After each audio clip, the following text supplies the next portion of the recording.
এমন ডাল ডিম রান্না করা দেখলে জিভে জল না আসে কি থাকতে পারে। বৃষ্টির পানি দিয়ে ডাল রান্না করলে নাকি অনেক দেখতে সুন্দর হয় এবং খেতেও নাকি অনেক টেস্ট লাগে। যেহেতু অনেক বৃষ্টি হচ্ছে তাই আমিও কিছুটা বৃষ্টির পানি ধরে রেখেছি এই ডাল রান্না করে খাওয়ার জন্য। সেই সাথে আমি তোমাদেরকেও দেখাবো বৃষ্টির পানি দিয়ে ডাল রান্না করলে কতটা দেখতে সুন্দর হয় এবং খেতে কতটা মজা হয়। বাইরে যেহেতু ঝুম বৃষ্টি হচ্ছে তাই আমি একটি বড় গামলা রেখে আসছিলাম ছাদে। সেই গামলায় আমি 5 লিটার পানি পেয়েছিলাম। 5 লিটার পানি আমি বোতলে ভরে বাসায় এনেছি। আমি আজকে ডাল ভুনা করে দেখাবো। তো হ্যালো এভরিওয়ান, আসসালামু আলাইকুম। আশা করি সবাই তোমরা অনেক ভালো আছো। তো welcome to my another blog. সবাই শুধু বলে বৃষ্টির পানি দিয়ে ডাল নাকি দেখতে অনেক সুন্দর লাগে এবং খেতেও নাকি মজা লাগে। তো আজকে আমি সেটাই ট্রাই করতে চলে আসলাম। আমি তার জন্য এখানে সাদা তেলে পেঁয়াজ কাঁচামরিচ ভালো করে ভেজে নিয়েছি। যেহেতু আমি ডাল ভুনা করব তাই আমি একটু ফোড়ন দিয়ে নিয়েছিলাম। পেঁয়াজটাকে আমি ভালোভাবে ভেজে নেব একদম বেরেস্তা আকারে।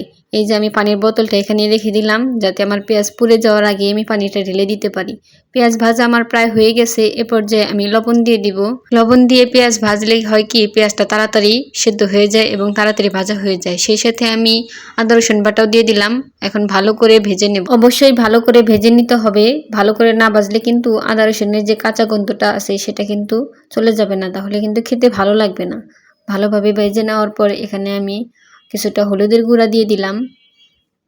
যেহেতু ডাল বোনা হবে তাই হলুদের গুঁড়াটা একটু বেশি দেবো। সামান্য একটু আমি মরিচের গুঁড়া দিয়ে দিব। যেহেতু আমি কাঁচা মরিচটা বেশি দিয়েছি তাই সামান্য পরিমাণের মরিচের গুঁড়া দিয়ে দিব। এখন দিয়ে দিলাম পরিমাণ মতো ধনিয়া গুঁড়া।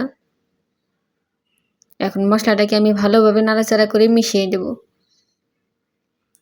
ভালোভাবে মেশানোর পর আমি এখানে ডালটা অ্যাড করে দেব। ডাল দিয়ে দেওয়ার পর অবশ্যই ভালোভাবে নাড়াচাড়া করে দিতে হবে, তা না হলে কিন্তু ডাল পুড়ে যাবে।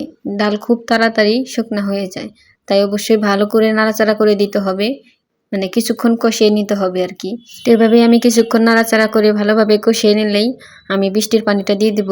এখন আমি কিছুক্ষণ সময়ের জন্য ঢাকনা দিয়ে ঢেকে দিলাম। তো ঢাকনা খুলে দেখি আমার ডাল থেকে তেল ছেড়ে দিয়েছে। তো ভাবলাম এ পর্যায়ে আমি পানিটা ঢেলে দেই। আমি আর একটু নাড়াচাড়া করে আমি ডাল কড়াই থেকে ছাড়িয়ে নিচ্ছিলাম যাতে তলানিতে লেগে না যায়। এ পর্যায়ে আমি একটি ছাঁকনি দিয়ে পানি এখানে ঢেলে দেব। যদিও অবশ্য এর আগেও আমি 3 থেকে 4 বার বৃষ্টির পানিটা ভালোভাবে সেঁকে নিয়েছি। তারপরে আমি শেষবারের মতো রান্না করার জন্য একটু সেঁকে দিচ্ছি। আমি এর আগেও সেঁকে নিয়ে বোতলে ভরে রেখেছি। এখন আমার যতটুকু পানি প্রয়োজন ঠিক ততটুকুই এই ডালে দিয়ে দেব বৃষ্টির পানি।